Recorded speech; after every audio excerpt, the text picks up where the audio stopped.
I'm not perfect, God, neither are you. Tell these salty motherfuckers to tell the truth. Tell politicians to give up the rooms. Tell silent voters to stand up to the booth. God, it's me. Can you hear my plea?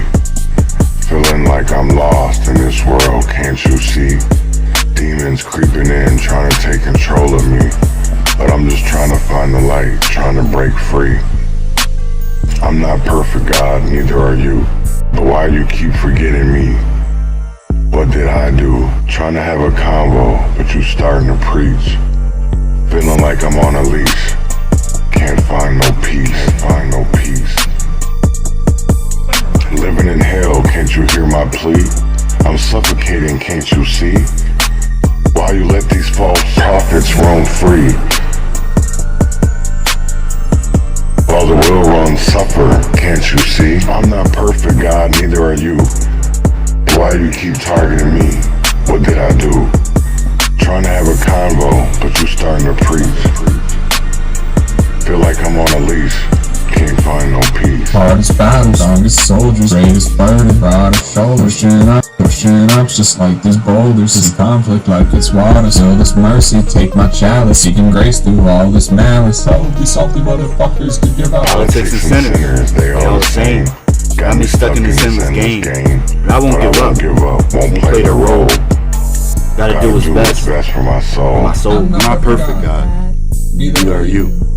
Tell these salty motherfuckers to tell the truth. Tell these politicians to give up the room. Tell silent voters to stand up to the booth. Living wild but truthfully free. God keep on watching over me. Take my pleas and keep the receipts. I just want all of humanity. Good morning, and welcome to the Urban Conservative. This morning we're going to talk about fraud, protest, and vanishing tax dollars. The corruption they don't want you to see.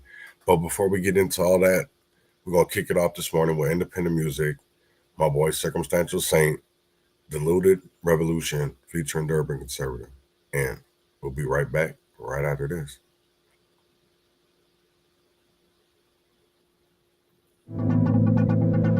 So you're always going to have opposition in the middle of the battle. But are you going to be up for the battle?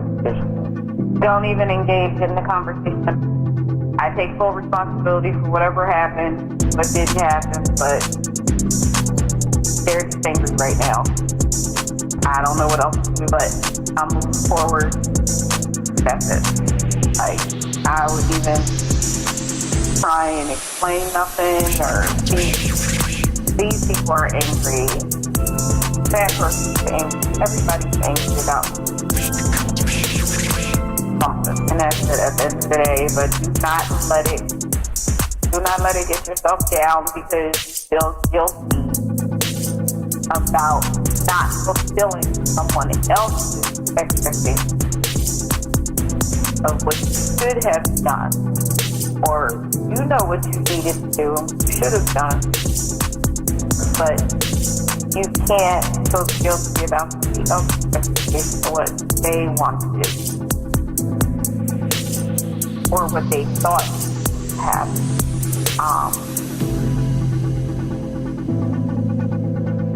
But just know that you go through what you go through because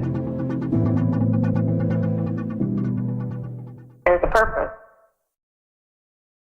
I turn the heat up, make your skull glow. Oh shit. Push K chloride, I make your heart blow. Grinding hard, applying pressure every day. Mind over matter, ready when the war came. Blinded by the light, now I see it clear. Giving advice, but I ain't selling dreams here. Took my time, but I've been silent, still out of reach. Contemplating sins, pacing, losing sleep. Central air blasting, tires screeching in the street. Minds focused on change, dodging all the speed traps. Going solo, this trust is a trap. Show them real love, still they stabbed me in the back. And it was just us. Forget them going black American card. Been quick to follow protocol. Even with paper straight, paper not straight. Chasing reform from Section 8. The revolution is diluted. They were slowly going that direction, new paths that maybe need no corrections, new growth. pushes out the old, and who am I to come in the way of organic flow? I kept going against the grain, trying to pull you near, but in the end I think I caused us both more pain. To read different scripts, to spit different shit, to find you lost your grip. So it was like boom, you just flip. And it was crazy to witness, and I couldn't be pissed. I sat and did my best to make sense of it, cause people change, focus gets deranged, opinions don't get explained, viewpoints unnamed. So crazy it was like I felt the pulling away, and I couldn't keep close. They kept moving away, so I let them go and watched them fade away. I couldn't help but choke, cause of all the stuff we did and all the shit we lived through together. Thought the tiny shit was the shit that we could weather. Yeah, but this is too foggy, too unclear, and maybe we both knew that the end was definitely near. So maybe better to jump ship, let organic flow handle the rest of it, and welcome new people, places, things, and shit. I felt the pulling away. And I couldn't keep close.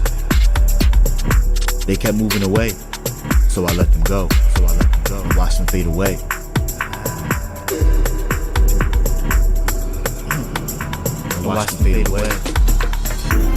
I felt the pulling away, couldn't keep close. They kept moving away, so I let them go and watched them walk away. And watched them fade away.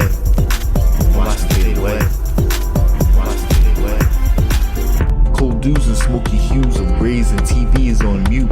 The revolution is diluted and bruised, and wrong towels get used. Sweat the small stuff and worry about your view. Cold dews and smoky hues of grays, and TV is on mute. The revolution is diluted and bruised, and the wrong towels get used. Sweat the small stuff and worry about your view. People change, focus gets deranged, opinions don't get explained, viewpoints unnamed. The revolution is diluted.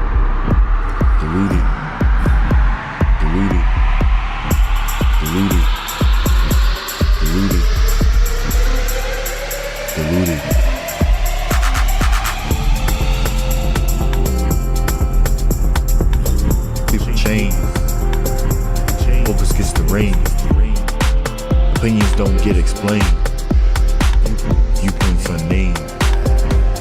I felt the pulling away, couldn't keep close. They kept moving away, so I let them go and watched them walk away. And watched them fade away.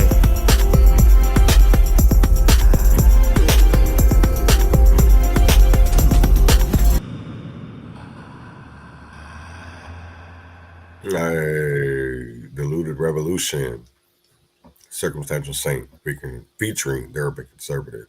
I want to get into this morning. I want to kick this off right away with talking about the real reason why Black History Month is in February. I do believe that is important, because if we don't know our history, I see a lot of people talking about DEI and all these other things, right? But I want to, even with Black history, and I see a lot of events wanting to put this diaspora, this Pan-Africanism. That's not what it's about. And I'll be honest, I know a lot of people get mad at me. But I can tell you this, when I took in this 23andMe test or whatever it was, it didn't come back as just one country. Came back as multiple countries in Africa. So it gets kind of confusing. I'm not saying it's confusing, but it kind of is. So for me, it's like I know more of my American roots. You know what I'm saying? I'm not saying that I'm not proud of, African history, because I am. You know what I'm saying? That's part of my history. But when it comes to my ancestors, there's a certain time periods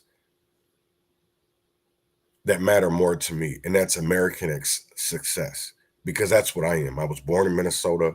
I was raised here in Minneapolis. I was born, you know what I'm saying? This will always forever be my home. And it's just sad to me, is like seeing all the things that I'm seeing. And it's like anything and everything that was supposed to help Black people is turning out to be a scam. It didn't matter if it was diversity, equity, and inclusion. It didn't matter if it was some minority-owned businesses and they were telling it was for black people. Even when this first Dreamer American, read the language in that shit. It's for new Americans. And I had nothing against them. You know what I'm saying? The ones that come over here and they do the shit, they do it legally. I'm not mad at them. I'm not mad at them. But here's the thing of it is, I'm not going to sit here and pay for illegals. Because I will tell you like this. When I walk outside of my house, that's the one crazy part. And we're going to go into this, right? What I can't understand is motherfuckers only look at me differently because I'm a different color. And that's the only reason why I'm treated even differently. It's because I'm a different color. It doesn't matter where I go. It doesn't matter because I will tell you right now that where I live right now, I get treated differently than when I go to Rochester or when I go to Minneapolis, St. Paul. I'm treated differently. And it depends on by who. Because if it's people that look like me, well, I get along with some of them, but then some of them I don't because they have skeletons in their closets. They don't like facing the truth because they sit out here and people sound talking about they work for the community and the people, but then yet are paid by the same people that oppress the community, and you're a gatekeeper to keep those voices away. And I'm not okay with that. And until my dying death, my dying breath, I will never stop talking. Never. And it doesn't matter who they are. It doesn't matter if you're a Democrat or you're a Republican, because at the end of the day, you work for a white man. And his name is Uncle Sam. It's not Jesus. It's not Yusha. It's not Allah Akbar. That ain't none of that. Jehovah, it ain't none of that. It's a white person named Uncle Sam. That's who your oath is to. That's who your devotion is to. It's not to a higher being in yourself. You go by what some man tells you to do. What a man tells you to do. By man's law, because it changes. And we're seeing that in real time. We've seen a whole white man up here as a president that said that he was doing all this DEI and all this other shit. But then we look at the data and the stats. It wasn't for us. You look at the data and the stats and you tell me that was for black people. You know what was for us? The shit you could scam. They left it open for you dummies. That's why I say all money ain't good money, because they left the door open for you dummies. Everybody wanted to be a nonprofit. Not me. At first, I ain't gonna lie. I did at first because I wanted to help the people. But then when I seen where they were just paying so you wouldn't help the people, so it would look like it, so you'd make $100,000 and plus a year, because niggas was, this is one crazy thing, and just like Robert was saying, they thought 2020 was bad. Y'all gotta wait till what's coming. Wait till what's coming. Because here's the whole thing of today. Today is they're protesting. If you're ICE or immigration, or you're not supposed to go to work today, right? If you're an immigrant, blah blah blah. It's like some kind of, I don't know, protest day or whatever, right? And it's like, do you guys even know what you're doing? You're putting these people all in one place, and then you're protesting against the people that are supposed to protect them, because that's what their policies are. They're called sanctuary states. They're not supposed to. Do people not understand what sanctuary cities and statutes are? They do not give any type of information to federal authorities, especially when it comes to immigration. So why are you protesting in Los Angeles and shutting down all that shit, but then yet you're protesting the wrong people? Those are police officers in a sanctuary city with sanctuary statutes that they cannot go with federal authorities. They cannot go along with them. And yet, y'all protesting the one people. That's what I will never understand. That's why I know something's fucking coming. And at the end of the day, because the anger is in the wrong place. The anger is in the wrong place. That's what's crazy to me. So I want to talk about Black History Month, and the real reason behind it. So I want to play this documentary, and then I'll be right back right after this. why we celebrate Black History Month in February. Was it just a random choice, or is there a bigger purpose to its timing? Why is it during the shortest month of the year? Here's the truth. It all started with Dr. Carter G. Woodson, born in 1875 to illiterate parents. Dr. Woodson had to work his way out of the Kentucky coal mines and into Harvard University. Woodson is the only person whose parents were former slaves in the US to obtain a PhD in history. He went on to become one of the biggest figures in Black history as a journalist, author, and historian. Woodson dedicated his entire life to raising awareness of African American history. He started Black History Week because Black youth didn't learn about their true history in elementary and secondary school. The goal was to help the youth recognize that Blacks played a key role in the development of the nation. The first celebration occurred on February 7th, 1926. The second week of February was chosen because of reform and tradition. It is commonly believed that Woodson picked February since it coincided with the birthdays of President Abraham Lincoln, George Washington, and Frederick Douglass. President Lincoln was born on February 12, 1809. G. Washington was born on February 22, 1732, and Frederick Douglass was born on February 1818. But there's more to it than meets the eye. Let's go into a bit more detail. Woodson chose February for reasons of tradition. After President Lincoln was assassinated in 1865, other Republicans, as well as the Black community, started celebrating the fallen president's birthday. And since the 1890s, the Black community all around the country celebrated Douglass's birthday. These pre-existing celebrations became a stepping stone for a much bigger purpose. Woodson established Black History Week, formerly known as Negro History Week, to commemorate the past of the Black community. He was urging the people not to create a new tradition, but to expand their studies of Black history. The goal was to reform the tradition from a study of two great men to a study of the Black culture and history. Even though Woodson respected and looked up to Lincoln and Douglass, he was never too keen on the celebrations held in their favor. In fact, Woodson felt that history wasn't made by just great men, it was made by the people. Although Lincoln worked tirelessly to expand rights for African Americans, he did not free the slaves. It was the Union Army, troops formed of almost 180,000 free Black men and escaped slaves who did it. So, instead of concentrating on two men, Woodson believed people should focus on the innumerable Black women and men who contributed to the cause. In 1976, Black History Week became Black History Month. So, how did people celebrate Black History Week? From the beginning, people started responding to Woodson's efforts. Black History Week emerged all around the country, before the general population and in schools. While Black people were educating the youth about their history for decades, crucial new textbooks came out in the coming years, such as The Negro in Our History, 1922, by Woodson, and From Slavery to Freedom, 1947, by John Hope Franklin. Woodson's Negro History Bulletin was also available in public education centers and churches. During the 1920s, the name... How many people, like, honestly, you can tell me that you were learning these things in school, that you learned about Carter G. Woodson, right? And that's the one crazy part, because I look at it and I'd be like, why do people get mad, right? So Carter G. Woodson was a scholar whose dedication to celebrating the historic contributions of Black people led to the establishment of Black History Month, marked every February since 1976.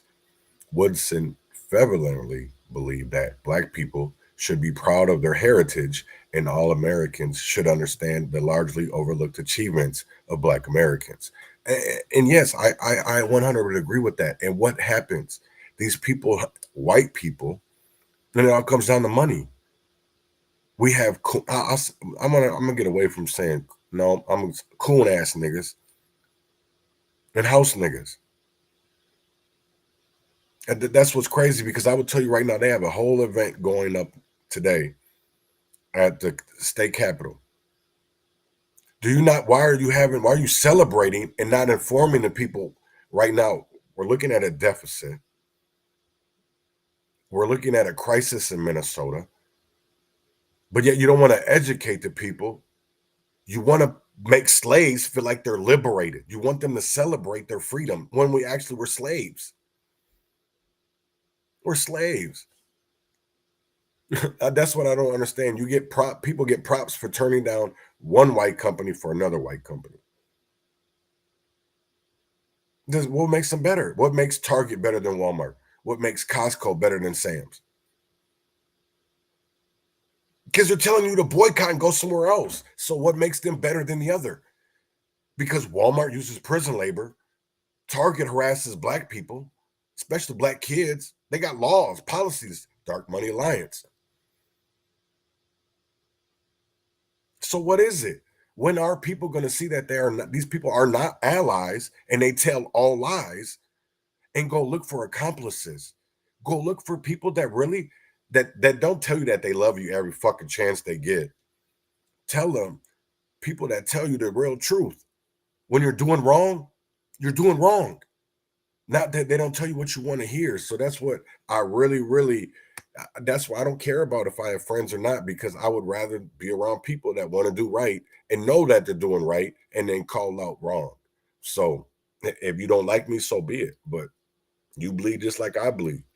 I know how to do self-defense like you know how to be on the offense. So The name New Negro was given to the post-World War I generation. It signified racial pride and recognition. Because of industrial development and urban growth, more than 1 million African Americans moved from rural areas into big cities. Now, the black middle class was constantly expanding and became some of the biggest consumers of black literature. Teachers started demanding more material to educate their students. Business owners started opening up black history clubs, and many whites joined in to offer support. Woodson and ASALH, Association for the Study of African American Life and History, struggled to keep up with demand. So, they created the theme for the yearly celebration. Teachers obtained new and improved study materials. This included pictures and useful lessons. People carried out plays to commemorate historical moments.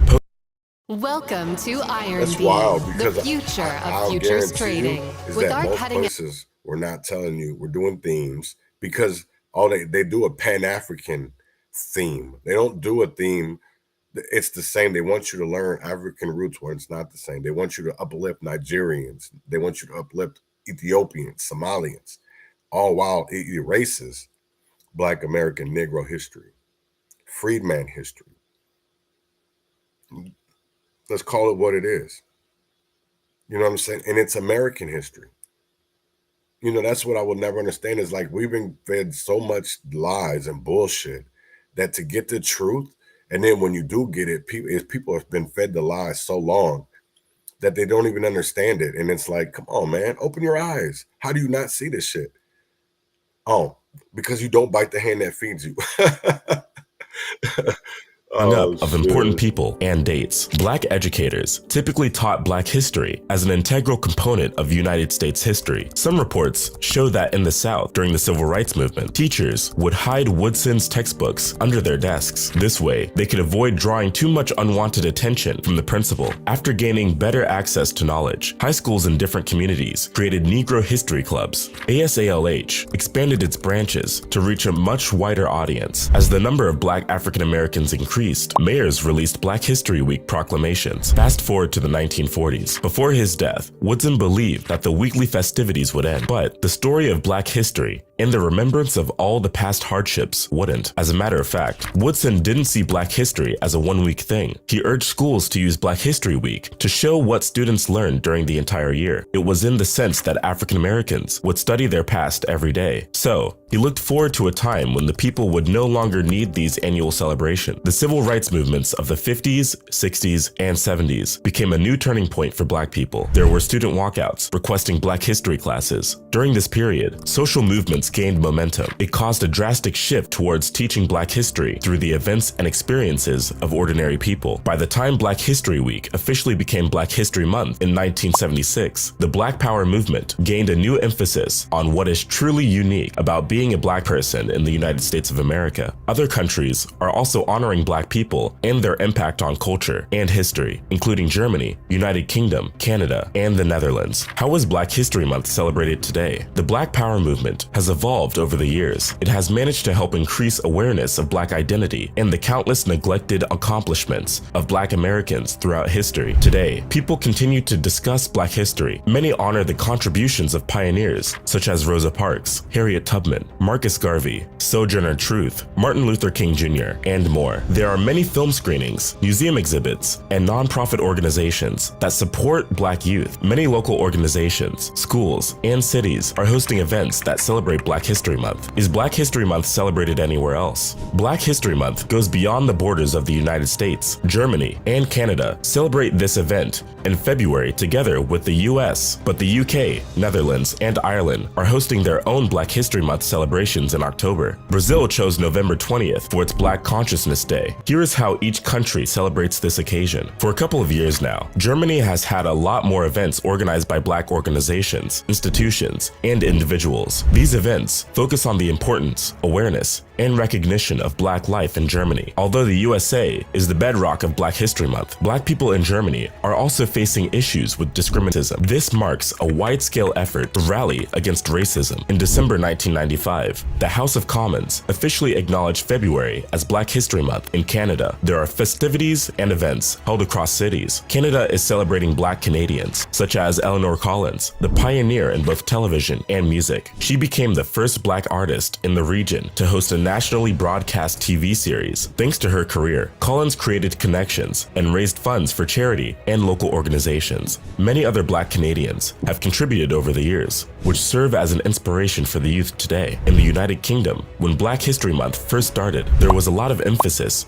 on Black American history, but as the years went by, people paid more attention to Black British history and important Black figures from the UK. These include Dr. Shirley Thompson, Walter Tull, Mallory Blackman, Olive Morris, and Lewis Hamilton. There are many symbolic reasons the UK, Ireland, and the Netherlands chose October for their annual celebration. First, October is when leaders and African chiefs gather to settle their differences. This month was selected to reconnect with Black people's roots on the continent. Secondly, in October, students are back after the holidays. This offers a great opportunity to study important figures and contributions of those with Black heritage. As you can see, Black History Month began as a way to remember events and people of Black heritage, as a way to honor the struggles and triumphs of African American families throughout U.S. history. Even though Woodson chose the month of February mainly because it coincided with the birthdays of George Washington, Abraham Lincoln, and Frederick Douglass, it was also a month when notable moments in Black history are celebrated. This created the perfect time to pay tribute to generations and generations of African Americans who struggled with adversity, racism, and discrimination. We will be dropping new documentaries all month to share our history and to tell our own stories. Like and subscribe to the channel so you don't celebrate it. God damn it, celebrate it. And that's the whole crazy thing I don't understand is like, why do people have such a, it's history. But why do we have to talk about people's history that have nothing to do with America? Because it's Black American History Month. You know, we have days for everything, right? But this month, let's talk about the inventions. You know, people always want to talk about how peanut butter was made. I know George Washington Carver made peanut butter. I understand all the inventions that came from peanut butter. But what about all the other ones? Because we're fed Rosa Parks. What about Claudette? We're fed Emmett Till. But what about all the other lynchings before him? I don't understand it. Like we're fed. Like we follow blind leaders. Leaders that are in love with money. They're in love with their lifestyles. They're in love with the new Jordans. They're in love with going to the new concerts, the newest concerts, the new movie releases, going to the new dispensaries. But they won't tell you how they're doing sacrifices, or they're doing embarrassment rituals. Come on. I mean, and if I'm lying, I'm dying. But there literally is paperwork. You can't tell. Never mind, dude. I ain't even trying to get in it, man. You know, because that's the crazy part of like, there's so much going on in Minnesota and Minneapolis when it comes to nonprofits, when it comes to, you know, things that are supposed to take care of Black people, take care of poor people. I shouldn't even just say Black people, but take care of poor people. Because yes, we have a systemic problem with policies, but we also have a classism division in our neighborhoods, in our communities, whatever you want to call them. We have a division. It's called classism. We have ageism. We have ableism, colorism. There's so many things. Right now it's genderism. Motherfuckers get, I ain't gonna, this is the one thing that I do not understand, right? And I ain't trying to make nobody mad. I'm not trying to get canceled, whatever, right? But not that I really care about that. I know that shit is real though. Is how a motherfucker come out here and tell lies, and y'all know the truth. You know the truth because I don't understand how your eyes tell you one thing, but your mouth says another. But then I understand it is because they pay these people.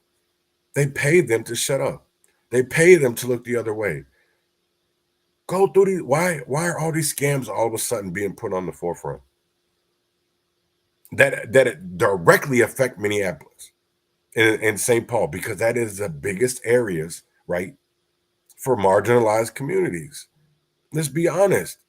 You don't hear about the illegals, and you don't hear about the immigrants out in Albert Lee, out in Jackson, but then you see the stories about them getting fined and investigated for underage hiring, or hiring this, hiring that. Because I tell people all the time, go to Austin, go to Hormel. Go to Hormel. Go to their parking lot and see how many people there would run if you bring ICE. You think that this is the one crazy part of, like, we're not going to feel of the effects of none of this, from the tariffs through immigration. We're going to feel it when it comes to the gas pump, when it comes to buying groceries. We're going to feel it. Because unless people that are American starts picking up the slack, or they don't I know we'll definitely feel it later on this year, until these machines come out where they just need to operate it. They need somebody to operate them. That's it. One person can operate 100 machines. So that takes care of, like, what? Let's say 1,000 employees. A couple thousand employees, supervisors, managers, assistant managers. It takes rid of them, accountants, because then you don't have to pay for nobody. So then it just takes away all that overhead that you had. And now you can put all this money into one machine, and that's all you got to pay. You got to pay for repairs, however often that happens. But is paying for repairs a couple times a year, or maybe every other year, worth all the overhead? When you got to worry about benefits, you got to worry about strikes. But if you control it, one person controls some shit, you ain't got to worry about that. Just like with the automation. Why do you think they were protesting out there, the Teamsters? Because they understand what's coming. And I honestly believe it's going to come a lot sooner than we believe because of what's going on. You've seen today China. You've seen Canada and Mexico already. So, and the dude from Israel is supposed to be here tomorrow at the White House. He got a meeting. So it just really trips me out. Like, people need to start watching what's going on and how much does this really affect our communities? How much does this affect our neighborhoods? How is this going to affect us? How is this going to affect, me? There's nothing wrong with thinking about, the future, or thinking about yourself, because at the end of the day, that's what these people do. You think they give a fuck about you? I know damn well they don't give a fuck about me. I know damn well they don't give a fuck about me. They don't give two shits. They don't care if them niggas don't give a fuck about me. And feelings mutual at the end of the day. Like, I don't give a fuck about them. You know what I'm saying? I pray to God that nothing bad happens. But, here's the crazy thing of it is, what I thought, right? Of, like, why should I wish, like, for others not to get hurt when niggas be wishing pain and death on me? Like, that's what I'm making.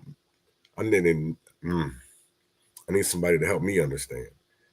It's like, why does a person always got to be the bigger person, but then yet when it comes to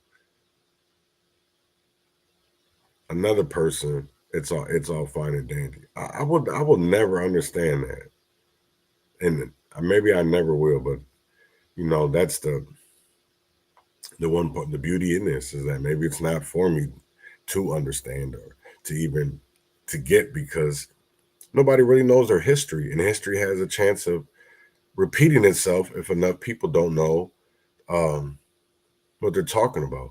So I get it, and am I okay with it? No, but it's part of the program. It's one thing that we deal with is being liked, disliked, and you figure out a way around that. You figure out you know, to be in circles of where people can be, you can get shit done and there won't be drama, or you can get shit done and you ain't got to worry about, defending yourself or potentially having to kill somebody because, and I'm going to say kill because you can, how much does a person got to be the big person before they finally just say, you know what? Y'all done did this to I've been hacked. I've been, followed. I've been almost, how long does a person have to be the bigger person? And it's one thing I'm always asked is, how long does a person have to be here and look stupid and be like, you know what, you're all right, man. You're going to be all right, dude. Why? Why is it important for me to be the bigger person? So I wanted to get into Minneapolis Violence Interruption Program, especially with neighborhood safety, because there is a big meeting coming up today. And they're going to give an update for something that happened last year. And this is it's a debate about funding and fraud accusations around contracts. Now, we all see what's going on in Minneapolis and especially Minnesota. So every program that is supposed to help marginalized communities is looking like it's just an ATM, an automatic, machine that hands out money. Well, you look at these contracts and that's what it is. There's no oversight. They didn't have to show receipts for this money. They didn't show how they were spending it. They were just giving the money. So it really trips me out of how people get mad when they get busted and people are asking questions, and instead of just fessing up and be like, you know what, we did, but we can do better, because some of these programs are good at, and that's the one thing, even like with New Way, even like Feeding Our Future, should we get rid of programs like these that are supposed to help that this big? Because these were programs like New Way, Kairos, Medicaid, these are all big corporations, companies that had billions of dollars in contracts, but yet the door was open for fraud and for scams because of the simple fact of there was no oversight. The same thing we've seen with PPP loans, the same thing that we're seeing now with the American Rescue Plan Act funds. So, and it's all because there wasn't no oversight, or you had people that were more in love with money and not in love with taking care of the neighborhoods. So that's something that, people need to think about. And it's like, look in the mirror and stop being mad and just get on with it. When the chair of a committee publicly says that a department has fraud, waste, and abuse, you better have something to back it up. I'm sorry, I'm talking. I am providing context. Please, decorum, and please, it's one mic. I know you're not talking about Councilmember Vito, period. Sparks fly at this afternoon's Minneapolis City Council meeting as members debate funding to maintain neighborhood safety and issue alleged fraud in that department. Last week, Councilmember Robin Wansley said publicly she was concerned about reports she was getting about fraud and mismanagement. Fox 9's Karen Scullin joining us now with the latest on the ongoing controversy tonight. Karen. Well, much of the fraud accusation swirls around contracts NSD has with various vendors who do group violence intervention and violence interrupter work. Well, today, a vote to approve contract amendments turned into a fiery debate. I've had a lot of contact with constituents who are concerned about us continuously funding these contracts without knowing what's going on. Councilmember Latricia Vitaw says she's getting calls and emails ever since Councilmember Robin Wansley fired things up last week when she accused the Neighborhood Safety Department of fraud and mismanagement and called for an investigation. It's primarily about contract work with various outreach groups, accountability on how city funding is being used, and also vendors not being paid at all. Based off of information that I have received from community members as well as vendors who have acted as whistleblowers, it warranted an investigation and thus a submittal of a claim of both fraud, waste, and abuse specifically to the city auditor's office. Wansley said there have been various meetings on the issue, but not all council members were invited. Today, council was voting on increasing money to 4 vendors. In all, these 4 would now get about $1.5 million. Damn. Vitaw called on Wansley to provide proof of fraud or apologize. She did not. People are watching. We're about to make a decision on a lot of money with no clarity on what's happening in this department. It turns out the city auditor has been looking into NSD since the fall, so that has been ongoing. What was new and unusual this cycle was Councilmember Wansley bringing this up as chair of her committee this cycle, but then there was no public follow-up or follow-up for us or the public, and we take things set up here seriously. Council President Elliott Payne indicated there could be a meeting with all council at some point to clarify what's happening. Vitaw wanted to delay the vote 2 weeks until she gets more information. She was not alone. Council President Payne, this is urgent. This is urgent. This was all over the news, in the paper. People are talking about this. We need to treat this as an urgent matter. The more we talk about this, the more it does start to feel like a conspiracy of some sort here. But the fact of the matter is we all need the same information. Now, the vote to delay ended with a 5-5 split, with Vitaw, Koski, Jenkins, Palmisano, and Rainville voting for the delay. But without a majority, it failed. Council went on to approve all 4 contracts. Vitaw was the only no vote on 3 of the contracts, but did vote yes on 1 of them. As you can see, now that's crazy because they always end up just doing what benefits them. Now, there was a lawsuit and they settled with Zach, right? There were some things that were data request, freedom of information. I have to go through all the paperwork. There's a lot of it. There's a lot of paperwork documents. It's like almost like 1,000 court papers of contracts and through a lot of organizations in Minneapolis.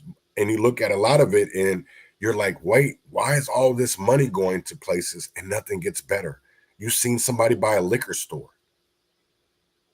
A liquor store, and a gas station that sells chicken, Crunch's chicken. I will never understand it. I will never understand it.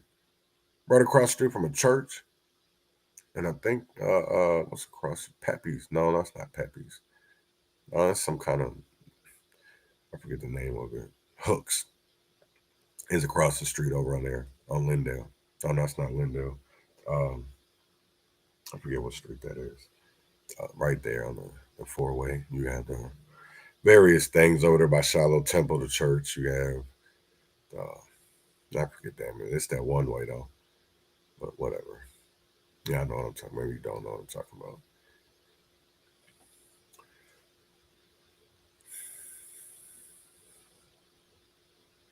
Thank you, Jessica. She said that's a bold and unfiltered breakdown. You're hitting on some heavy topics that definitely deserve attention. Corruption, fraud, and accountability or lack thereof are huge issues. And it's refreshing to see them discussed without the usual sugarcoating. What kind of response are you getting from your audience? Are you engaging with these topics and sharing their own insights? Oh, yes. Yeah, I have Robert on here. Crazy Corpusman, he goes by on Twitter. There's other individuals that know about this. There's other individuals that I'm not going to be like Robin and call them whistleblowers, but there's been people that there was he says it all the time on his show. Tim Christopher, he went to that men's night, with Mickey Frost, and they were awarded $1 million, and then every organization you set it up and then you got $100,000. And it was like a pyramid scheme, and he's explained this numerous times. But then yet when you bring it up to these people, they get mad. They, especially about the 990 forms. You can sit here and look at information about transportation or housing or even salaries, and it's like, wait, y'all get in so much money a year from grants, right? And it's really they've gotten a lot of money since COVID, but yet our communities have gotten worse. And we have to really honestly start looking at why, because one of the biggest trials in Minnesota history starts today. Feeding our future. Everybody's talked about this. If that's the one thing I can really say about this story right here, feeding our future. Everybody knows. Everybody knows the feeding our future fraud. And the 30 people that have pled guilty, they charged over 70, and it was 3 years ago when the FBI opened this. It took the feds. And it wasn't nobody local. It was the feds. And then you've seen all these organizations, these nonprofits, when it didn't matter if it came to feeding our future. It didn't matter if it was autism centers. It didn't matter if it was childcare. It didn't matter if it was violence interruption, peer recovery specialists. It was all fraudulent. This was so big. It was all just fraud. And it makes you wonder, like, damn, how are our communities going to get better if everybody is looking out for themselves? Because they're only worried about a certain few. You worried about yours. And I want people to look at this. So this is Feeding Our Future. And the trial does start today, Amy Box. And I'll try to find a video on that, on Amy. But watch this. It's Fox 9, because they've done Paul Bloom, Lou Raguse, Bill Glenn from the American Experiment has done a wonderful job on this. I mean, and I know a lot. I wish they would go back to really talking about the 444 million and not just talk about the 250. So I really want to get into the Feeding Our Future, and let's talk about that web, because that web had politicians in it. You know what I'm saying? People that we vote for. So listen to this. An ad. Whoops. My bad. But so we're going to skip it. In Minnesota, another trial in the Feeding Our Future fraud scheme. It's all set to start next week. And this comes after a high-profile trial last year in which several people were found guilty of fraud. Yeah, you may remember the attempted bribery that was discovered, in that trial, with bags full of money allegedly left on jurors' front steps in exchange for a verdict of not guilty. Fox 9's Rob Olson joins us now. And Rob, there were 4 defendants in this upcoming trial, but that changed this week, so bring us up to speed. Yeah, it did change just a couple of days ago when 2 of the defendants, who are brothers, took plea deals earlier this week. They admitted to wire fraud and other charges were dropped. But with that makes now plus the 5 convictions from last year, meaning that's about half of those who've been charged. This conduct was not just criminal, it was depraved and brazen. That was from last June, after 5 were found guilty and 2 acquitted in the first federal trial involving child meal fraud and Feeding Our Future. When the original charges came in September, was top of the list in a case that grew to 70 people across 14 indictments. Bach had founded Feeding Our Future, headquartered in this office complex in St. Anthony, which had first been raided by the FBI in January of 2022. In the trial brief, Fox trial, prosecutors reaffirm her alleged role as ringleader, that her organization was the recruiter for more than 240 meal sites across the state, that through her, they fraudulently obtained and dispersed more than $240 million in federal money. Her co-defendant at trial is Salim Saeed, who co-owned a Safari restaurant just off Lake Street. Prosecutors say it claimed to serve 3.9 million meals to kids in 2020 and 2021. 2021. That one location alone getting $16 million in that federal money. Among the evidence, this meal count sheet from Safari showing a single week in early 2021 that claimed 6,000 meals served every day. At Bach and Saeed's trial, there will be testimony from some of those who've already pled guilty. There have been 30 guilty pleas so far, in addition to the 5 convictions. There were 4 plea deals in the last week alone, including from 2 brothers who were initially set to be tried alongside Bach and Saeed. Now, alongside these cases is that separate case of the attempted bribery of a juror last year, right at the end of that trial last summer. For that, 5 were charged, and so far 2 have pled guilty. Rob Olson, Fox 9. That is definitely something that we need to watch. And I want to go to, because people don't believe me. You know, there was the government has a list of, oh shit. Okay, there we go. So, as you can see, Frey is among the Minneapolis mayor, is a part of the list, the government's list of witnesses. They have a list of 175. But if people don't remember, is that Mayor Frey's policy aide also worked, was a part of Feeding Our Future. So the Minneapolis mayor, Jacob Frey, is on the government's lengthy list of potential witnesses in the second trial over allegations that 70 people fleeced taxpayer-funded child nutrition programs out of $250 million during the pandemic.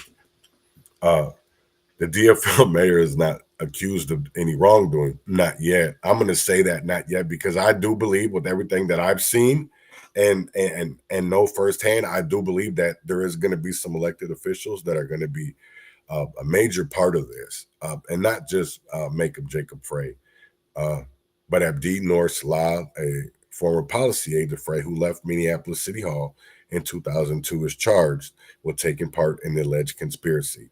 Fred's spokesperson, Aaron Rose, said the city fired Salah after his name appeared in a court filing related to the investigation. Salah faces trial beginning today, February 3rd, along with his brother, Abdi. Those 2 pleaded guilty, so they won't be going to trial. They pleaded guilty already. The brothers did. And in filing this week, prosecutors indicated, because this article is from January 16th, and in filing this week, prosecutors indicated that they may call Frey to testify about the city's policy on outside employment.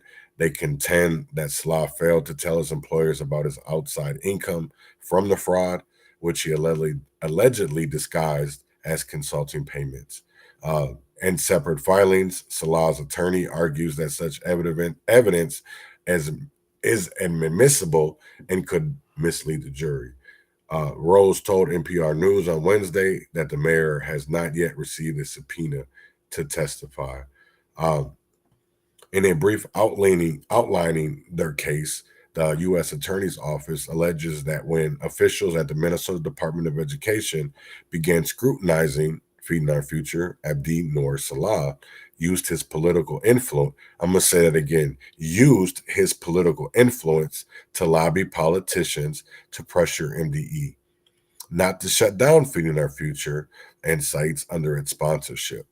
The government's witness list includes more than 175 names in addition to Frey's. Most are investigators with the FBI, U.S. Postal Inspection Service, and IRS. Throughout the 5 weeks of testimony in the first Feeding Our Future trial in May, prosecutors called 33 witnesses and defense attorneys called 10. Jurors convicted 5 defendants and acquitted 2 others after a trial that ended with an attempt to bribe a juror. The government witness list for the second trial also names a dozen defendants in the sprawling case who pleaded guilty, included Shamarka Ismay. Issei resigned as chair of the Minnesota Public Housing Authority Board after the investigation became public in early 2022. Prosecutors may also call Hadith Hamid, Ahmed, back to the witness stand. Ahmed testified at the first trial that he was Bach's right-hand man at Feeding Our Future and said that he had helped set up fake mail distribution sites and submit phony reimbursement requests for meals that were never served to children. Defense attorneys filed their witness list on Wednesday, but the documents are not public. In their brief, prosecutors contend that Bach and Feeding Our Future recruited people to open more than 200 meal sites across Minnesota that fraudulently claimed to be serving meals to thousands of children a day within days or weeks, are being formed, and despite having few, if any, staff and little to no experience serving this volume of meals. So I want to go back up a little bit. I want to read this over, right? So in their trial brief, prosecutors, so I'm basically the state of Minnesota, the country, whatever, right, is saying, is contending, is that they want to prove that Bach and her Feeding Our Future, they recruited people to open more than 200 meal sites across Minnesota, not Minneapolis, Minnesota. So this is way bigger than $250 million. And they need to do something, because I will tell you like this, the brothers that pled guilty, that was connected to Rochester.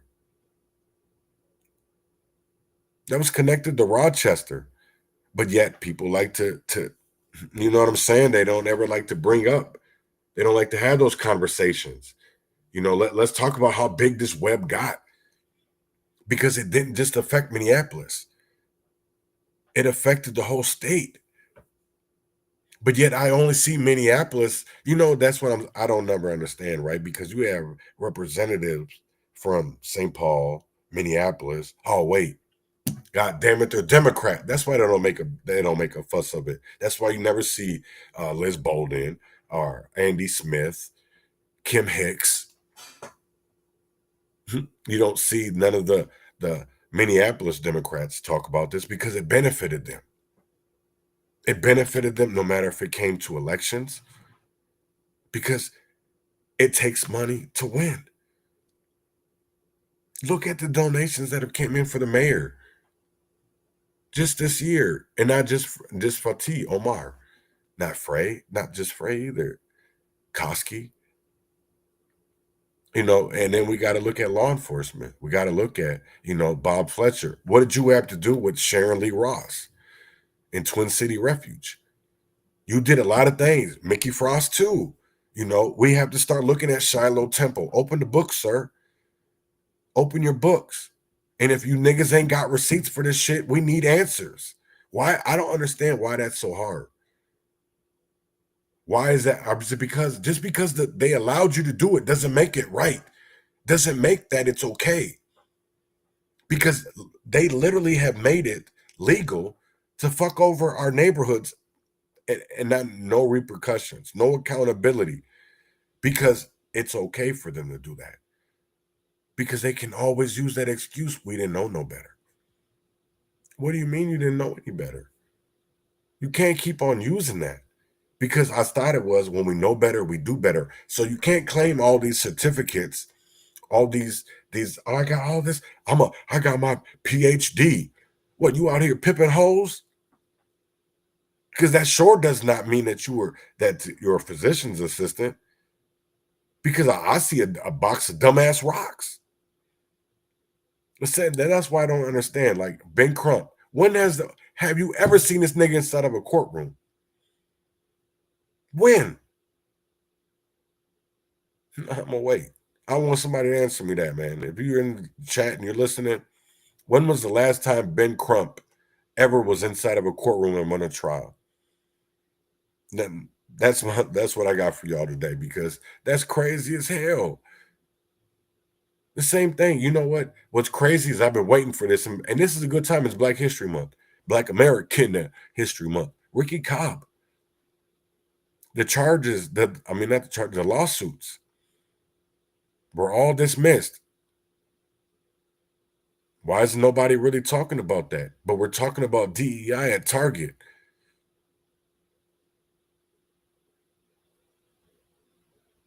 We're celebrating Black American History Month. Why are we not getting accountability for our Black American ancestors? Justice, because Martin Luther King had a dream.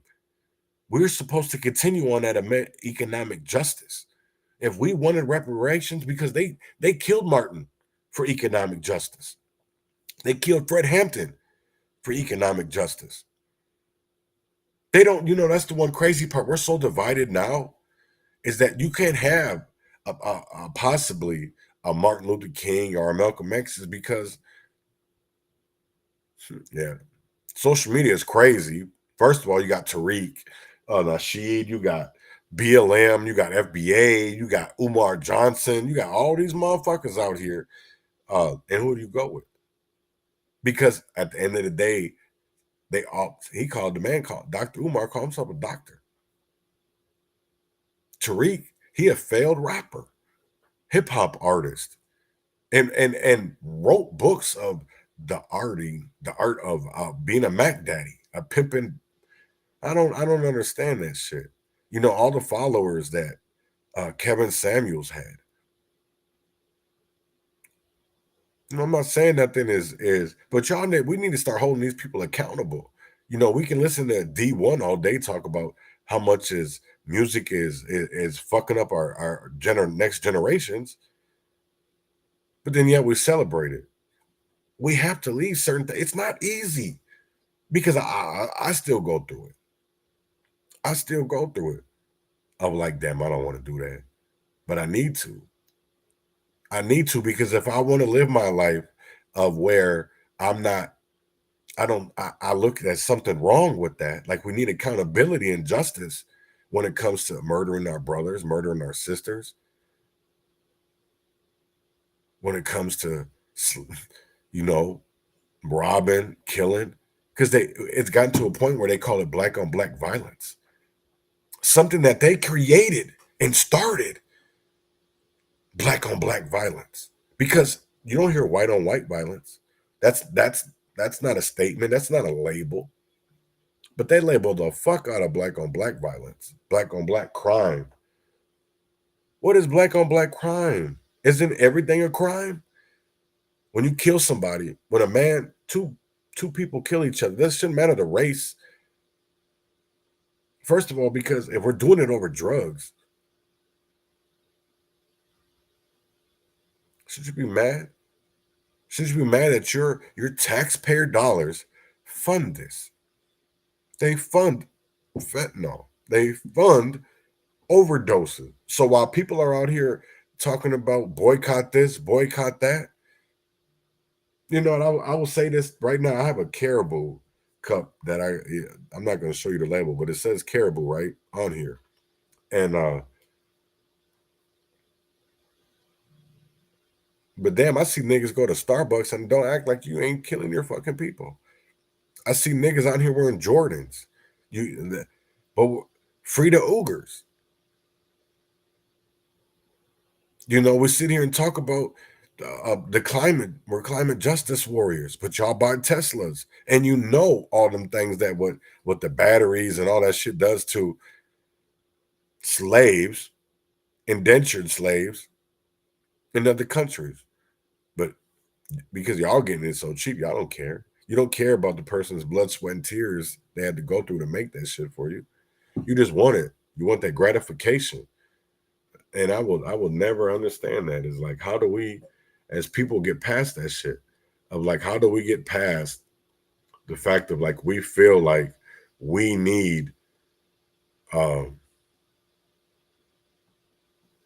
instant gratification? When is it going to be about like, damn, when are we going to finally stop saying names? When is it finally that we're not out here yelling Emmett Till, but we're out here celebrating because Emmett Till got justice? Well, that'll never happen. Now Carol Bryan is dead, so that'll never happen. But we can make sure that the next Emmett Till doesn't happen. We can make sure that the next Rodney King doesn't happen. But yet, do we do that? No, because it doesn't pay. It doesn't. Here's the thing that I've always said, right? And I'm going to keep continually saying it, is that it doesn't pay to solve these issues. It doesn't. The only thing that it does, it makes it harder for us. it makes it harder, and I will never understand it. God dang, you know, last night got kind of hectic. So I want to go to this video at Harbor Freight out in LA, and it's crazy because I don't know how many people know that, like, in your, I'm gonna play it today, but damn, I mean, it's crazy. Protesting President Trump's mass deportations. Law enforcement moving in tonight after the 101 freeway was shut down several times. I'm Jory Rand. I'm Michelle Fisher. The freeway is back open, but some of those demonstrators are still lingering right now. Eyewitness News reporter Tim Caputo live near Union Station. Tim, what do things look like out there now? Well, it's quiet, Michelle and Jory. It went from thousands of protesters to hundreds to just a few dozen. Just about a half an hour ago, they were walking around the corner. Their LAPD has actually been following them around for the last couple hours, trying to get them off the streets. At this point, there may be few, if any, protesters remaining in the streets. Meanwhile, you see behind me, this is Highway Patrol. They're actually blocking one of the entrances to the 101. This is one of the entry points that the protesters were able to walk onto the freeway. Obviously, the road is open at this point, but law enforcement tonight not taking any chances after all that went down today. The second time protesters rushed onto the 101, they were running between cars, which thankfully by then had slowed to a crawl. Thousands of anti-ICE demonstrators who are against President Trump's new immigration policies protested throughout downtown Los Angeles for hours today. It's been so great seeing everyone unite together. You know, we really need this, especially at a time like this during Trump's presidency. So, you know, it's really nice seeing the whole community come together, not just Mexicans, the whole Hispanic community at large. Hundreds marched onto the freeway in the early afternoon, forcing CHP to shut down a stretch of the 101 in both directions. The disruption, a message to the White House and even local leaders that these increased deportations since Trump was sworn into office are tearing families apart. Our family, like, we all want to stay together. We don't want to see our family have to leave. Like, we should keep the families together. They're human beings. They shouldn't be treating them as just like trash.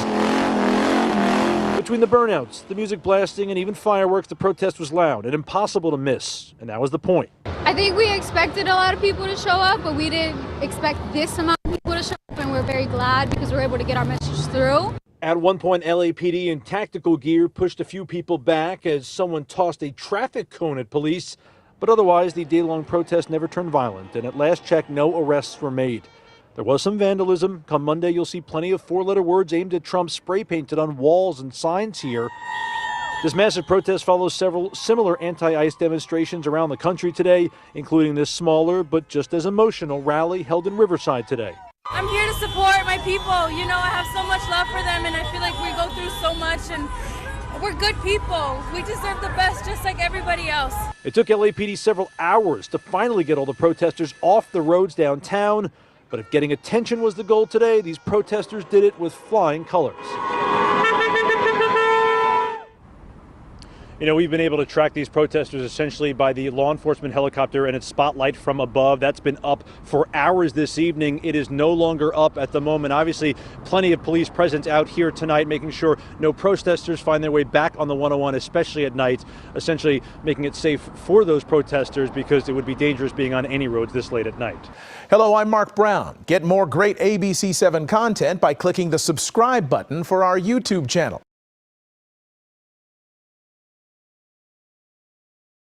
All over America, you're seeing people protest, and it's like, for what? Like, we're already in decay. What are you protesting for? Why don't you make? That's what I'm saying. Pick up a broom. Let's help our. That's what I don't understand, man. We can all agree that all you're showing people is that, in my eyes, is that criminality is okay. Because when you're not showing a line that there's a divide, this is why we have chaos. This is why we have chaos. For this exact reason, this is why we have chaos. It's because a lot of people don't know the difference between right and wrong. They think that there's a thin line when there's not. There's not a thin line. And it's crazy to me. It's like, why do individuals think there's such a thin line to this and there's not? I don't get it. Why?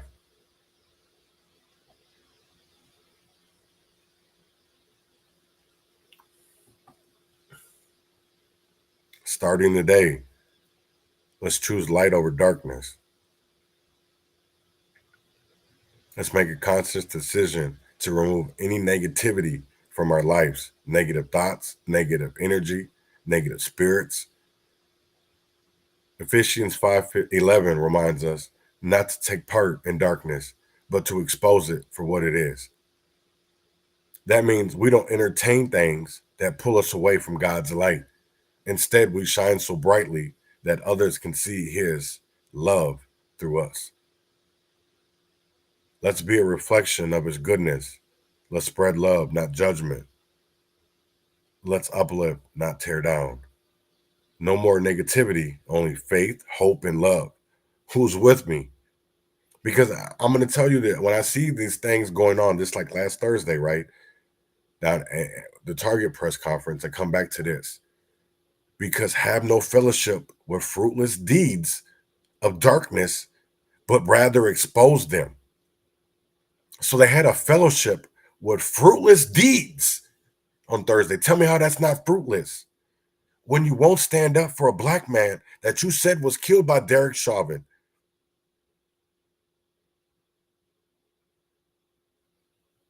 They put DEI in there. But what about all the, and then they got rid of it.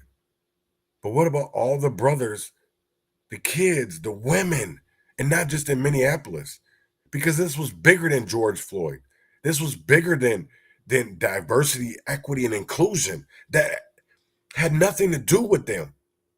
That they were still being, because I will tell you right now, you go into Target on Nicollet where they did that press conference at, and you go look at the counters, the cupboards, the shelves, and you tell me that they're not behind something that you got to ask an employee to come open it for you, just like Walmart's getting to. Because that, at this point in life, I never thought I would see this, right? I really honestly look at America and I'd be like, damn, are we that bad? Like, are we that fucked up where people do wrong and we believe that it's right? We believe that it's right because it doesn't hit our door. You know, that's the one crazy part. And this is some honest shit, right? You're talking to a person and I'm sitting here talking. I was a senior in high school and she was a freshman. Now that's you're seeing that's okay. People, we uplift that shit and then don't even call it out, you know, and that's what I'll never understand is like, I look at a lot of this child pornography and these people should be under the jail for their crimes on humanity, especially when it comes, that's the one thing I will never understand about any of this shit, right? Is like, when it comes to the Bible, it always says, leave the children alone. Leave the children alone. Their parents got them. So why is the government having anything to do with our kids? Because they're taking away parental control, parental consent. But yet people don't see that. They think that gender affirming care is a good thing. They care more about them being selfish because they want to be seen as Leah Finke. Or what's the other dude? Bruce Jenner, Caitlyn Jenner. Like, come on. Like that. I get it. You guys are adults. But let's leave the kids alone. Why are we feeding something? I don't understand it. We feed people being confused because here's the one crazy thing is I'm not saying I'm okay with it. I'm not saying I'm against it. Right? Is what I'm saying is do your homework. Because what I see, I'm not okay with it. This is my personal opinion, right? I'm telling you, you think the way you want to think, right? But I'm telling you, from the shit that I've seen, the stories, we really shouldn't be feeding that shit to kids. Not that narrative, that rhetoric. Because I don't know how many videos that I've seen of people that have retransferred, detransferred. I don't know what they call them. Shit. You know what I'm saying? That's the whole thing of it is like, I don't want to use the words that these people say. I want to be respectful. But it's like, you have the ones that just worry about them and their community. And what I mean about them and their community is adults. Adults. You're doing the right thing. You're not, you know what I'm saying? You're adults. You can make your own decisions. But when we start infringing on others' beliefs and their rights, that's why America is so divided. People talking about when are we going to come together? Shit, I don't know. Why is it everything about somebody always seeing something? And especially we see it differently. And nobody ever wants to talk about that. Nobody ever wants to talk about why the black church was allowed to do the certain things that they did. Because they had faith-based initiatives. The black church, if you look at it before faith-based initiatives, right? The church was everything, right? It was a place. The pastors drove around. They weren't affluent. They weren't never broke again. You know what I'm saying? There was somebody that wanted to uplift their communities. There was a farmer that was out there with the people. We started looking at false prophets because they started to get prophets that were false. So we seen in our eyes that, you know, especially coming from certain neighborhoods, that as long as you got money and stature, you that nigga. There ain't nothing that you can do because you that nigga. You that nigga. But yet, when you go into certain places, they want you to bow down to them. And what I mean by that is you got a code switch. You can't be who you want to be. But yet, I do it. Because that's all I know how to be. I'm done with the code switch and shit because when I did that, they didn't like me still. So why the fuck am I sitting here pleasing them to make displease myself? I never understood that. So when I figured out is that, you know what? Chad's going to do shit that pleases him, that makes him happy. I'm tired of walking on eggshells around the most of Minnesota. No, I'm going to stand on what I believe in. You know, I'm not going to waver anymore. And I started to realize that I don't need to watch everybody. I don't need to learn from everybody because at the end of the day, a lot of these people are blind. They talk one way of being a revolutionary, but them words don't ever match up to them actions. The way a nigga acts. So why would a motherfucker want to follow with that shit? Be cool with that. I'm not. I'd rather just silently go my motherfucking way, man. Like, for real, I don't know how many times that I sit there trying to watch these dudes from Minneapolis. And it's like, oh, how do these dudes get followers? But then yet I see is that we in America, we like drama. We like sensationalism. We like what's an eye-opener, a shockner. Because how many people sit on TikTok all day and look at certain type of videos or reels? They get on Instagram and you scroll through on your FYPs. And how many people see the bullshit? You see a video of a black man being lynched. You see a video of somebody getting killed by the police. You see somebody in some sad ass stories, some blah, blah, blah, whatever it is, right? Why do we got to continue going through that? Why is it, just the other day, I'm not even going to say just the other day, it was just this past weekend, they were talking about Amir Locke. But how y'all going to talk about Amir and not talk about Otis? That's why I don't fuck with a lot of people. And I stand on what I stand on. You know what I'm saying? Because you're not going to sit here and talk about Amir and then not talk about Otis. I don't give a fuck who you are. I don't, because if you can't talk about Otis, don't fucking talk about Amir. Because and I stand on that. This situation would have never happened if he didn't kill Otis. And he was in the car. There was 2 cars. I don't want to hear about that shit. I get so tired of it. And it's wrong. And at the end of the day, activists or whatever going at it wrong. Why don't you guys go at the video that was edited? That showed to make it seem he knocked at the door when a nigga didn't. Because there was a whole nother video that was showing to the public and then showing to some activists in Minneapolis. Why don't you get your black leaders and ask them, was there 2 different videos on Fox? the national media, whatever you want to call it. And I guarantee it, there was. There was 2 different videos.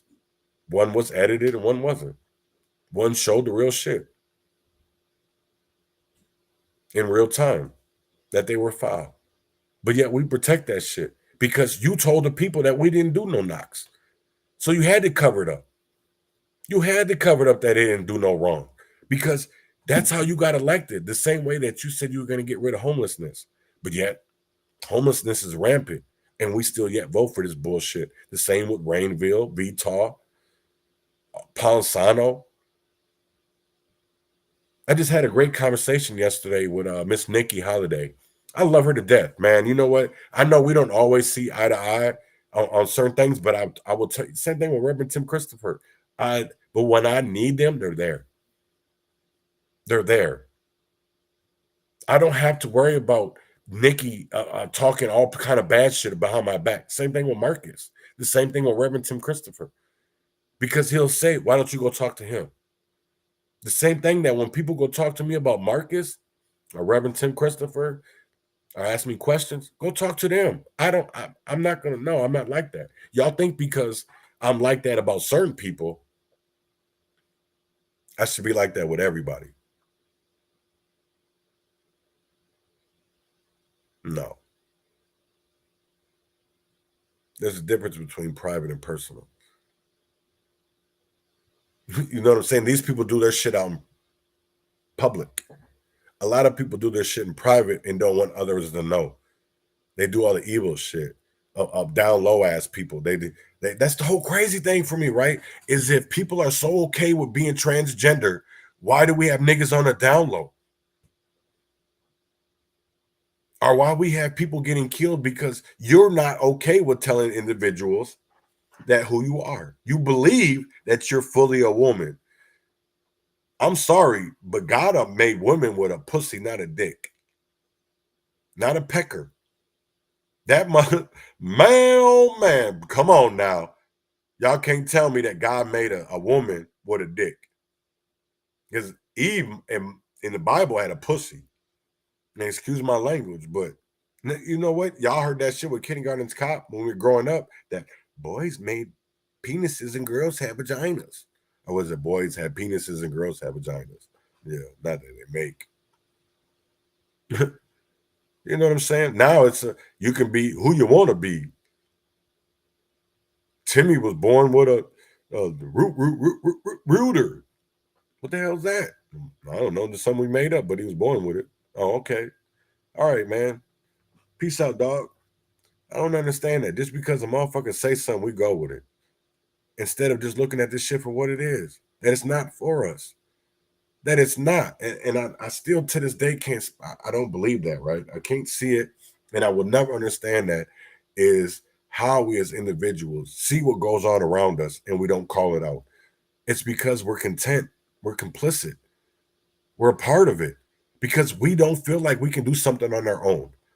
You know, that's one thing. There was a post that came out. Miss Nikki, I love her to death.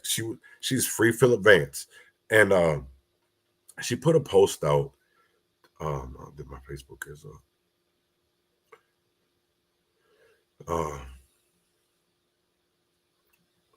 that people really need to see, and it really meant a lot because at the end of the day, it was like, damn, like yeah, that we need more of this shit. We definitely need more of this shit.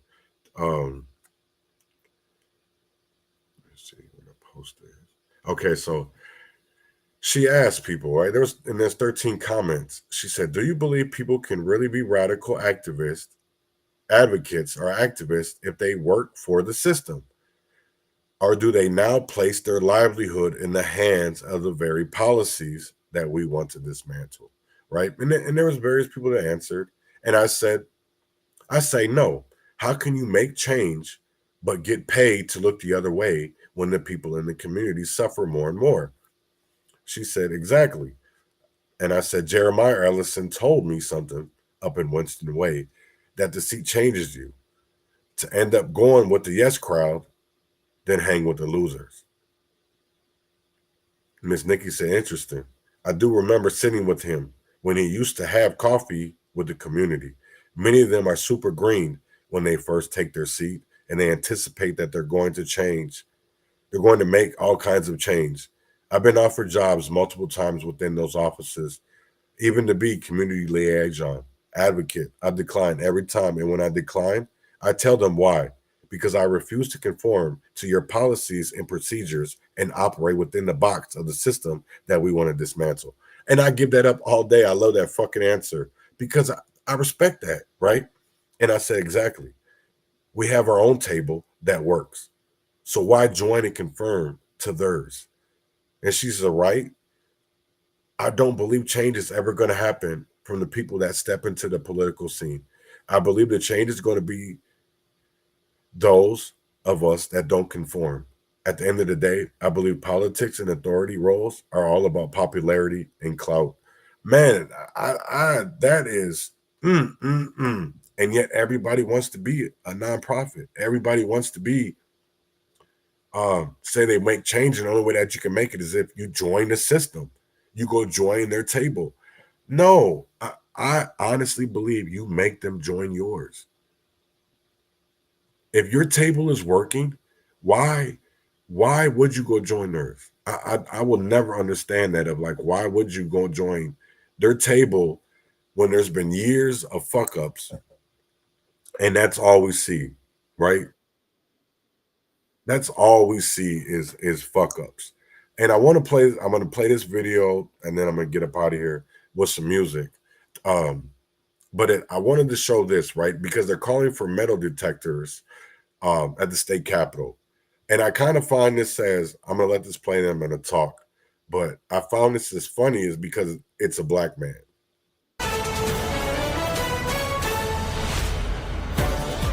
Good evening and thank you for joining us tonight. I'm Brett Hoffland. Kirsten is off tonight. First at 9, new calls for tighter security at the Minnesota State Capitol. It follows an outburst a couple weeks ago where protesters interrupted a House committee meeting. Now the Ramsey County Sheriff is urging state leaders to authorize more safety precautions. Jay Coles talked with the sheriff and lawmakers today, and he joins us live from the Capitol. Jay? Brett, Sheriff Bob Fletcher in Ramsey County sent out a letter, and that letter was short and straight to the point. He said, in this day and age, it's time to make some changes to help keep lawmakers and the public as safe as possible while still protecting free speech. Whose house is it? Whose house is it? It's the January 21st House Public Safety Committee meeting. You're just going to keep overstepping your bounds just like y'all did last session when I had to sit there and listen to y'all talk about what burgers you like instead of giving us equal rights in Minnesota.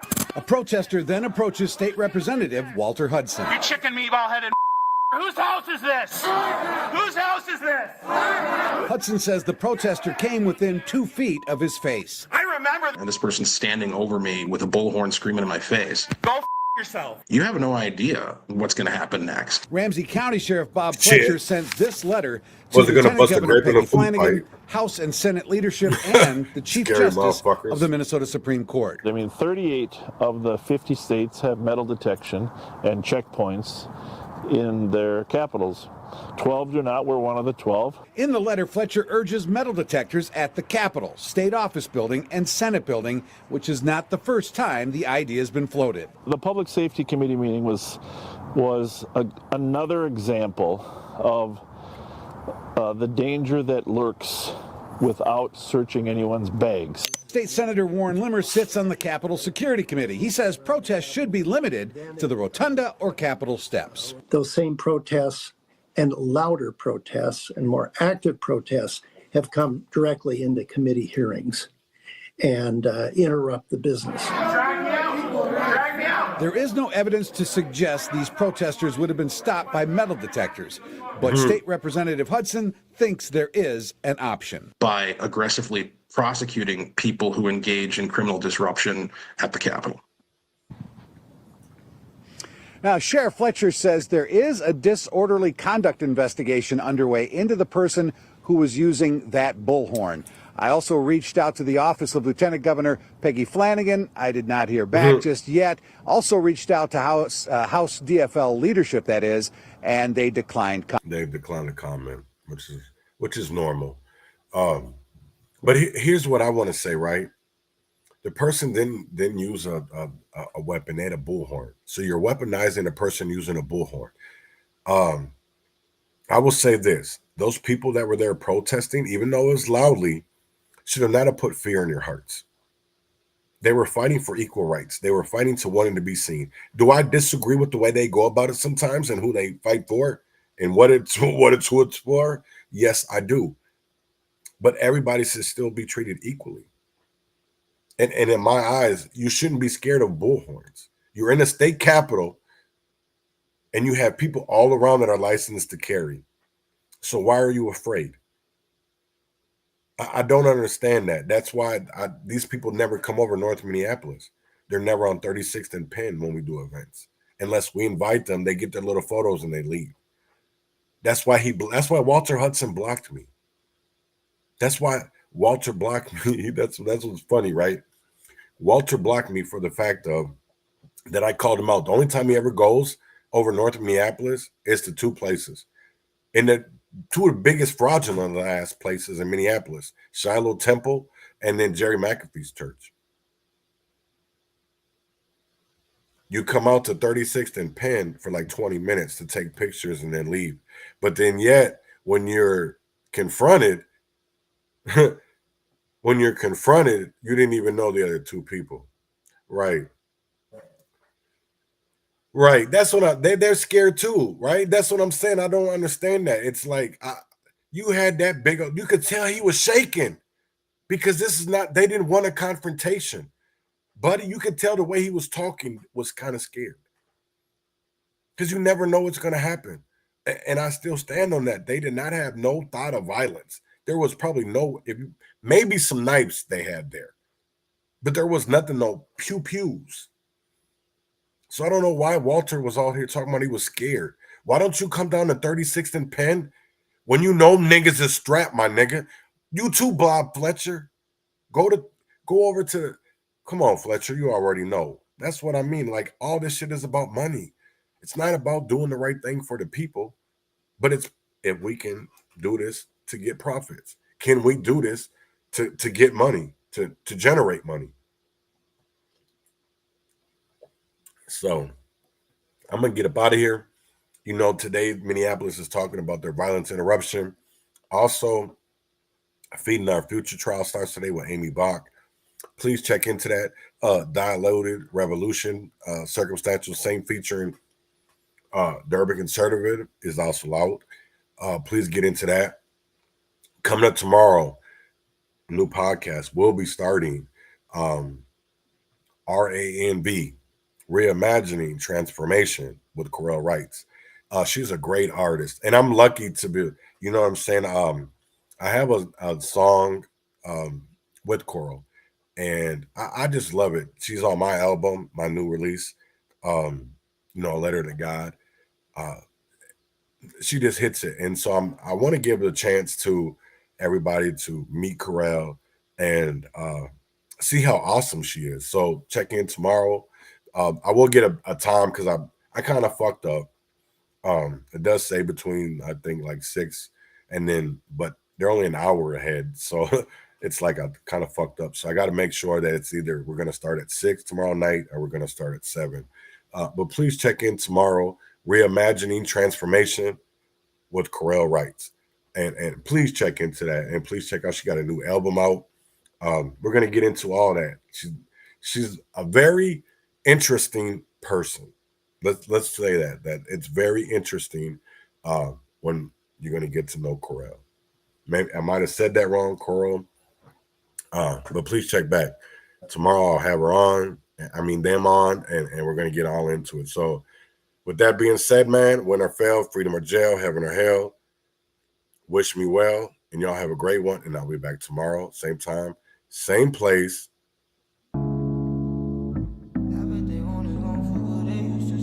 Yeah. Underground railroad, them stars lead the slaves at night. You're the king? And you never told us? Black people, we ain't just black people, yeah. I bet they want us gone for good. They used to sell us for the goods, yeah. Cause we just black people, yeah. It's people sinning every day, it ain't just black people, yeah. We ain't just black people, yeah. I bet they want us gone for good. They used to sell us for the goods, yeah. Cause we just black people, yeah. It's people killing every day, it ain't just Northside baby engraved with a needle. Put us in graves, get away is illegal. I cannot bow to the face of an eagle. Home of the brave is a grave for my people. Drowning in 10,000 lakes full of evil. Black on black crime, no excuse to be lethal. They take a brother, they take brother me too. I lost a brother from crime in the streets too. I do not care to compare, it ain't equal. Black man arrested and he lost his life. Won't be the same if the skin color changed. White man that shot up the church still alive. Philando got shot in his girlfriend face. She never got to be called his wife. Police that shot him beat that case. He got to make it back home to his wife, yeah. What's worse than dying from something that was supposed to protect your life? How would my mama feel knowing I was the next to die? They used to put shackles on our feet, feel like I'm next in line. Yeah, I go crazy for my black people. Black people, we ain't just black people, yeah. I bet they want us gone for good. They used to sell us for the goods, yeah. Cause we just black people, yeah. It's people sinning every day, it ain't just black people, yeah. We ain't just black people, yeah. I bet they want us gone for good. They used to sell us for the goods, yeah. Cause we just black people, yeah. It's people killing every day, it ain't just black people. They rather see us when we black and blue. Hands on their weapons when they spot us as we passing through. No matter who. And black woman got too much attitude. So they say, girl, speak your truth, I can't be mad at you. I see reflections of myself at 9 and 10 when I see a group of kids same color as my skin. Back when the only thing I worry about was recess with my friends. When nobody ever told me all that fun was bound to end. You can't be black and be a kid, playing cops and robbers. You can't be toying with your life like that, them cops and robbers. You can't be black while wearing hoodies, or you Trayvon Martin. You can't be black while in your car you might be Floyd. I mean God, cause we just black people. We ain't just black people,